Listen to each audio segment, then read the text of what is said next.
बिस्मिल्लाहिर्रहमानिर्रहीम, अस्सलाम वालेकुम। प्रोग्राम है न्यूज़ सेशन और मैं हूँ उस प्रोग्राम की मेज़बान सिद्रा मुनीर। नाज़रीन, आज के प्रोग्राम के पहले हिस्से में हमने बात करनी है ईद कुर्बान की आमद है और ऐसे में तमाम शहरियों की जानिब से कोशिश की जा रही है कि ईद कुर्बान के लिए बेहतरीन जानवर ख़रीदा जाए और साथ ही साथ खिदमत खल्क की जाए, आवाम की खदमत की जाए। बड़ा लोगों के प्लान्स हैं, कुछ ये सोच रहे हैं कि हमने खाना बनाना है, लोगों की मदद करनी है। इसी तरह से हमारी जो खिदमत खल्क के इदारे हैं, जो अवामी फ़लाह के इदारे हैं, वो भी मैदान में है। और जब इस तरह के मामलात की बात करते हैं तो यकीनी तौर पर अल खिदमत फ़ाउंडेशन को कभी नहीं भूला जा सकता, क्योंकि अल खिदमत फ़ाउंडेशन एक ऐसी फ़ाउंडेशन है जो कि जहाँ जहाँ इंसान को ज़रूरत है, वो ना सिर्फ पाकिस्तान में बल्कि दुनिया के कई ऐसे ममालिक में जहाँ पर इंसान परेशान है, वो सैलाब है, वो ज़लज़ला है, वो कोई कुदरती आफत है, वो जंगी सूरत हाल है, वहाँ पर अल खिदमत आपको ज़रूर नज़र आएगी। और अब जब ईद कुर्बान है तो फिर कुर्बान फ़ी सबीलिल्लाह एक प्लान किया गया है। पाकिस्तान और गज़ा के लिए 2 अरब 32 करोड़ रुपए का एक फ़लाही मंसूबा तैयार किया गया है। अल खिदमत फ़ाउंडेशन ने इस मंसूबे के लिए ये बताया गया है कि 2 अरब 32 करोड़ 50 लाख रुपए की लागत से कुर्बानी का एक वसी प्रोग्राम तरतीब दिया है। इस प्रोग्राम में क्या होगा, किस तरह से इम्प्लीमेंटेशन होगा, किस तरह से जंग ज़दा इलाकों तक कुर्बानी का ये सिस्टम, ये जो प्लान बनाया गया है, इसको पहुंचाया जाएगा, इसी पे हमने बात करनी है। जी, डॉक्टर एजाज साहब हमारे साथ मौजूद हैं, सेक्रेटरी जनरल हैं अल खिदमत फ़ाउंडेशन के। सर, आपको खुश आमदीद कहते हैं, बहुत शुक्रिया आपके टाइम का। डॉक्टर साहब, सबसे पहले तो ये बताइए कि ये प्लान जंग ज़दा इलाके किसी के लिए भी यकीनी तौर पर महफूज नहीं है। पहले भी अल खिदमत हमने देखा कि वहाँ पर पहुँचता रहा है, आपके अहलकार और खिदमत खल्क में बढ़ चढ़ कर हिस्सा लेते रहे हैं। ये ख़ास तौर पर कुर्बानी के हवाले से क्या प्लान तश्कील दिया गया है? बिस्मिल्लाहिर्रहमानिर्रहीम। बहुत शुक्रिया 89 न्यूज़ का कि उन्होंने हमें इस बात का मौका दिया कि हम अपना पैगाम पाकिस्तान के और आपके नाज़रीन तक पहुंचा सकें। जैसे कि आपने बताया कि जो खिदमत फाउंडेशन पाकिस्तान में इस दफ़ा का जो बजट हमने रखा है वो 2 अरब 32 करोड़ 50 लाख रुपए है, जिसमें से बड़े और छोटे जानवर दोनों किए जाएंगे। तकरीबन 13,000 टोटल होंगे, जिसमें 7,500 बड़े और 5,500 छोटे जानवर कुर्बानी के तौर पे कुर्बान किए जाएंगे, जिससे तकरीबन मजमूई तौर पे हमारा ख्याल है कि 5 लाख से ज़ायद ख़ानदान जो इससे मुस्तफ़ीद हो सकेंगे। सही। ये प्लान दोनों जगहों के लिए है, ये गज़ा के लिए भी है और पाकिस्तान के लिए भी है। गज़ा के लिए हमने कसीरुल मुल्की प्रोग्राम बनाया इस दफ़ा के, मतलब वो गज़ा के अंदर भी कुर्बानी होगी, मिस्र में भी होगी, लेबनान में भी होगी। इन सब जगहों से बाद में फिर जो है ना, गोश्त जो है हम वहाँ पर इसको ट्रांसपोर्ट करते हैं, वहाँ से वहाँ शिफ्ट कर देते हैं। ये कुछ इसमें रेडी टू मीट होता है जो कि फौरी तौर पे जल्दी शिफ्ट हो जाएगा। जो मिस्र में होगा वो जल्दी शिफ्ट कर दिया जाएगा गज़ा के अंदर तक। और बल्कि हमने इस दफ़ा गज़ा के अंदर भी कोशिश की है कि उसके अंदर भी कोई कुर्बानी, ये छोटे जानवरों की कुर्बानी, उसके अंदर भी हम इंशाल्लाह उसका प्लान कर रहे हैं। तो इस तरह से जो मिस्र में है तकरीबन 100 के करीब जो है ना, वो गाय जो होंगे वो तकरीबन उनका गोश्त किया जाएगा, गाय ज़िबा की जाएंगी। उनका फिर गोश्त जो है उसको चिलर के जरिए महफूज किया जाएगा। महफूज करके उसको टिन पैक में पैक करने के बाद हम उसको गज़ा के अंदर भिजवाते हैं। ठीक। और सेम इट इज़ ये पाकिस्तान के लिए है कि पाकिस्तान में भी हम ये गाय और छोटा गोश्त करते हैं, छोटे जानवरों की कुर्बानी करते हैं। उनको फिर हम प्रोसेस करके उसको स्टोर कर लिया जाता है, जो बाद में फ्लाइट्स के जरिए जो है वो गज़ा के अंदर हम पहुंचाते हैं। जैसे हम बहुत अरसे से ये काम सिलसिला जारी सारी है, हमारा हर ईद पे होता है। एक और इसमें जो एडिशन में करूंगा कि हमारे जो सदर अल खिदमत पाकिस्तान के डॉक्टर हफीज साहब, जब से ये मामला शुरू हुआ है उस वक्त से वो अपनी बड़ी ईद मुसलसल वहीं करते हैं, मिस्र में करते हैं। वहाँ पे जितने ये लोग वहाँ से आए हुए हैं मुहाजिरीन, उनके साथ ईद मनाते हैं, उन बच्चों के साथ, उन फैमिलीज के साथ। इस दफ़ा फिर वो अल्हम्दुलिल्लाह मिस्र जा रहे हैं, वहीं पे इंशाल्लाह वो ईद करेंगे।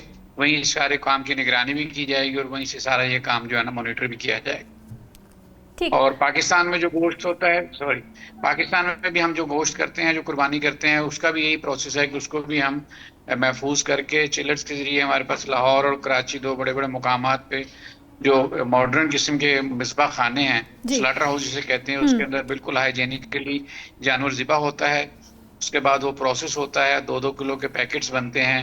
फिर वो चिलर वैन्स के लिए ان علاقوں میں, ان دور دراز علاقوں میں وہ لوگ جو صرف عید کے موقع پر ہی گوشت کھا سکتے ہیں, ان تک ہم پہنچاتے ہیں. ٹھیک ڈاکٹر صاحب, مجھے یہ بتائیے کہ الخدمت فاؤنڈیشن کے کتنے اہلکار اس وقت کام کر رہے ہیں؟ یہ جس طرح سے آپ پورا سسٹم بتا رہے ہیں یہ سننے میں تو بہت آسان لگ رہا ہے, لیکن یقینی طور پر یہ بالکل بھی آسان نہیں ہے, یہ بہت ایک کمپلیکس سسٹم ہے.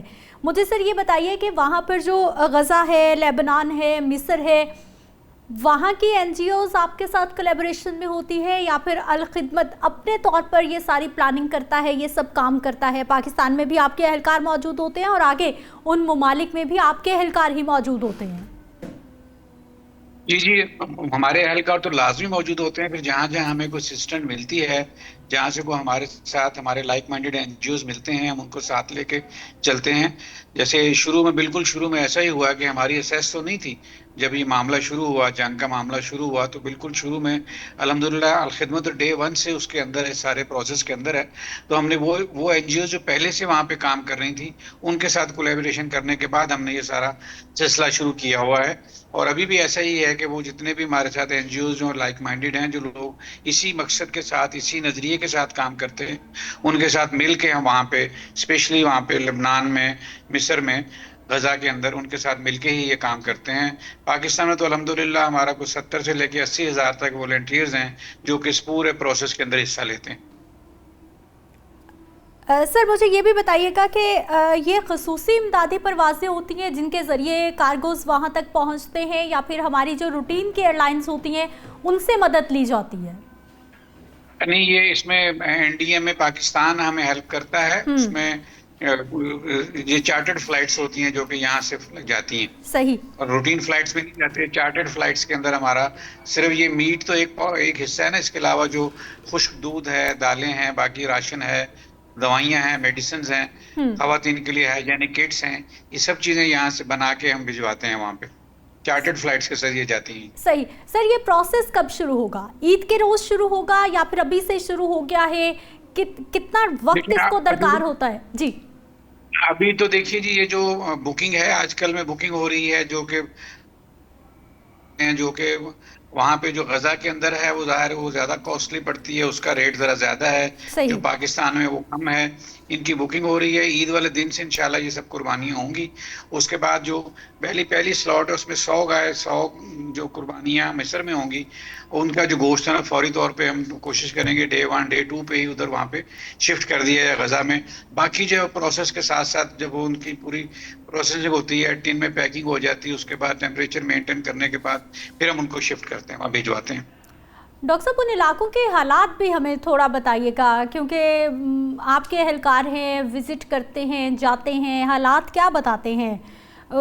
تمام علاقے جو ہیں کیا وہاں پر بنیادی سہولیات موجود ہیں, یا پھر اگر یہاں پر جس طرح سے آپ نے کہا کہ فروزن میٹ وہاں پر پہنچایا جائے گا, کیا ان کے پاس پراپر چیزیں, پکانے کی چیزیں, وہ سب کچھ دستیاب ہوتا ہے؟ اچھا دیکھیے, ہم نے وہاں پہ کچنز بھی بنائے ہوئے ہیں, ہم نے وہاں پہ ٹیمپریری اسکولز بھی بنائے ہوئے ہیں بچوں کے لیے. ہم تو جتنا ہم سے ہو سکتا ہے ہم اس میں ان کو ہیلپ آؤٹ کرنے کی کوشش کرتے ہیں. مسئلہ یہ ہے کہ یہ بیسیکلی تو بہت بڑا المیہ ہے انٹرنیشنل ورلڈ کا, وہ ساری چیزوں کو جو ہے وہ پرائورٹائز نہیں کر رہی. اب یہ بچے جو ہیں, جو وہاں پہ جو لوگ ہیں, روز اناؤنس بھی کر دیتے ہیں سیز فائر, مگر سیز فائر کے باوجود وہاں پہ بمبنگ ہوتی ہے, وہاں اس کے باوجود بلاسٹنگ ہوتی ہے.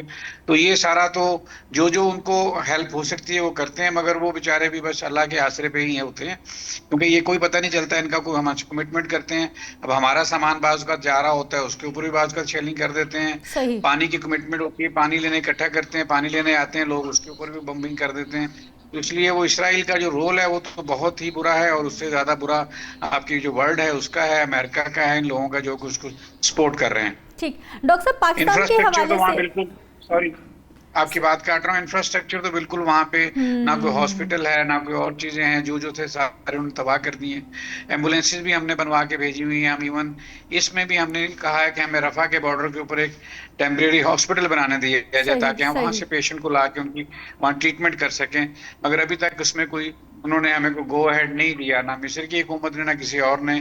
ریڈ کریسنٹ سے ہم ہیلپ لیتے ہیں کہ وہ ہمیں कोई ना कोई फैसिलिटेट कर देती है बाज़ औक़ात वहाँ पे अंदर आने जाने में। सही। डॉक्टर साहब, पाकिस्तान के हवाले से बताइए कि अल खिदमत क्या प्लान कर रहा है? ऑब्वियसली कुर्बानी वसी पैमाने पर की जाएगी, फिर मुस्तहिक अफराद तक जो गोश्त पहुँचाना है वो सर मुझे ये बताइए कि क्या पहले से लिस्टें तैयार की जाती हैं या फिर ओपन टू ऑल होता है कि लोग खुद से ही आपके सेंटर्स पर, मराकज़ पर पहुंचते हैं और उनको गोश्त तकसीम किया जाता है? पाकिस्तान के हवाले से क्या लाहे अमल तरतीब दिया जाता है? पाकिस्तान में मैंने जैसे थोड़ा पहले जिक्र किया था कि जो बड़े वेल इक्विप्ड स्लॉटर्स हाउस हैं उसके अंदर ये हम कुर्बानियां करते हैं। सही। उनके अंदर फिर ये गोश्त जो है उसको बल्कि हाइजेनिकली सारा करके ज़िबा करके उसके पैकेट्स बन जाते हैं। फिर हमारे पास चिलर वैन्स हैं। कोशिश करते हैं हम 90% जो है ना वो गोश्त वहाँ पे उसके डोर स्टेप तक पहुँचाया जाए, क्योंकि जो लेने आने वाला मांगने वाला सिस्टम हमारा कोशिश होती है कि उसकी ईगो खराब ना हो, सही। जो लेने वाला है उसकी जो है सेल्फ रिस्पेक्ट खराब ना हो। हम कोशिश करते हैं उनके डोर स्टेप तक हमारे रजाकार जो हैं, जो इस्लाम एरिया का हमें पता होता है भी कौन से इलाके में कच्ची बस्ती है, कौन से इलाके में अफोर्डेबिलिटी कम है, हमारी चिलर वैन वहां तक गोश्त पहुंचाती, हमारे रजाकार वहां तक जाते हैं। डॉक्टर साहब, कौन कौन से शहर में? जी। कराची और लाहौर में हमने स्लॉटर हाउस के साथ हमारी कमिटमेंट है, हर साल से हम ये ऐसा ही करते हैं। सही। सिर्फ कराची और लाहौर के लोगों में अल खिदमत ये खिदमत सर अंजाम दे रहे हैं या बाकी शहरों में भी है? नहीं, इनमें जो स्लॉटर हाउस है ना ये हमारे पास, वो बाकी जो शहर हैं उनमें आमतौर पे सेल्फ जो कसाई लोग हजरात होते हैं उनके जरिए ये काम करवा के फिर हम डिस्ट्रीब्यूट करते हैं। मगर ये 2 बड़े शहरों में हमारा सिस्टम ज्यादा बेहतर है क्योंकि यहाँ पे ज्यादा मिकदार में कुर्बानी की जाती है। सही। डॉक्टर साहब, आपने कहा कि बड़े शहरों में, छोटे शहरों में ज़ाहिर बात है अहलकारों को उनके इलाकों का पता होता है, स्लम्स का भी पता होता है कि कहाँ कहाँ पर मौजूद हैं। इसके अलावा कोई लिस्टें भी तैयार की जाती हैं एरिया वाइज के पता हो ये कच्ची आबादियाँ हैं, यहाँ पर गरीब लोग बसते हैं, यहाँ पर लोगों में कुर्बानी की इस्तात नहीं है तो उन तक पहुँचना है? जी, वो हमारे जो रजाकार होते हैं, वो जो काउंट ग्राउंड्स होते हैं ना, काउंट ग्राउंड मौजूद होते हैं हर इलाके में, हर जगह पे, वो इसको पॉइंट आउट कर देते हैं कि भाई ये वाला इलाका है, यहाँ तक गोश्त पहुंचना चाहिए, तो हम उनकी हिदायत के मुताबिक वहां तक पहुंचा देते हैं। ठीक है। डॉक्टर साहब, देखने वालों को मैसेज देना चाहेंगे कोई? मैसेज एक तो ये है कि मैं तमाम डोनर हजरात का शुक्रिया अदा करता हूँ जो अल खिदमत पे ट्रस्ट करते हैं, और अल खिदमत का ट्रस्ट ही है जिसकी वजह से, आपके डोनर्स का ट्रस्ट है जिसकी वजह से अल खिदमत इस वक्त दुनिया की बड़ी एनजीओज में से एक है। तो अल्हम्दुलिल्लाह हमारा ये पूरा जितना प्रोसेस है ये सारा शफाफ और पूरा डिजिटलाइज होता है। कोई भी बंदा जिसने हमें इसमें हिस्सा डाला है कुर्बानी में, उसका पूरा हमें पता चल जाता है कि कितने हिस्से कहाँ से आए हैं और उसको कितना कितना हमने कहाँ कहाँ डिस्ट्रीब्यूट किया है, उनकी रसीदें बनती हैं, उनका सारा का पूरा शफाफ एक सिस्टम मौजूद है। तो मैं डोनर्स का शुक्रिया अदा करना चाहता हूँ और आपका भी कि आपके तवासुत से ये लोगों तक हमारा मैसेज पहुंचा, और हमारे इंशाल्लाह इसके साथ ट्रस्ट लोगों का और डेवलप होगा और हमारे अल खिदमत पे ट्रस्ट करेंगे। हम इस ट्रस्ट को जो है ना इंशाल्लाह शेक नहीं होने देंगे, इसी ट्रस्ट के मुताबिक हम ये सारा काम करते रहेंगे। एजाज चौधरी साहब, ये भी बताइएगा सर कि इस वक्त पाकिस्तान में जो एनर्जी क्राइसिस तो नहीं कहा जा सकता, महंगाई बहुत ज़्यादा हो गई है, पेट्रोलियम मसवाद की कीमतें, अच्छे खासे जो लोग थे वो भी कुर्बानी की इस्तात अब नहीं रखते, तो आपको लगता है कि इस साल फ़र्क पड़ा है कि एक बड़ी तादाद है ऐसे लोगों की जो कि शायद पिछले सालों तक कुर्बानी कर पा रही थी लेकिन इस साल मुतासिर हो गए हैं? जी, थोड़ा सा एक तो ये ट्रेंड चेंज हुआ है कि लोग जो है ना अब छोटे जानवर से बड़े जानवर की तरफ शिफ्ट हो रहे हैं। ठीक। क्योंकि बड़े जानवर की कुर्बानी में 7 हिस्से होते हैं, 7 लोग अकोमोडेट हो जाते हैं, छोटे जानवर में एक ही हिस्सा होता है। इसलिए ये जो हमने देखा है ऑन ग्राउंड्स के लोग जो है ना बड़े जानवर की तरफ शिफ्ट हो रहे हैं, क्योंकि फ्रीजा तो पूरा हो जाता है एक हिस्से के साथ। अब वो जो गाय में चूंकि 7 लोग इन्वॉल्व हो जाते हैं, 7 लोगों का फ्रीजा पूरा होता है, और बकरे में या मेशे में जो है ना वो एक बंदे का होता है। इसलिए ये शिफ्ट ओवर तो है पिछले कुछ सालों से, इस दफा ज्यादा है क्योंकि इस दफा महंगाई और ये सब चीजें ज्यादा हैं। इसलिए जो सफेद पोश तबका है सबसे ज्यादा वही पिसता है, बेसिकली उसको ज्यादा प्रॉब्लम होती है। ठीक है। डॉक्टर एजाज चौधरी साहब, आप हमारे साथ मौजूद रहे और आप बता रहे थे कि किस तरह से अल खिदमत फाउंडेशन की जानिब से खिदमत खल्क का काम किया जा रहा है और ख़ास तौर पर ईद कुर्बान पर जंग ज़दा इलाकों को ख़ास तौर पर प्रायोरिटाइज़ किया जा रहा है। मुझे एक ब्रेक पे जाना है, वापस आएंगे, कुछ मज़ीद टॉपिक्स पे बात होगी।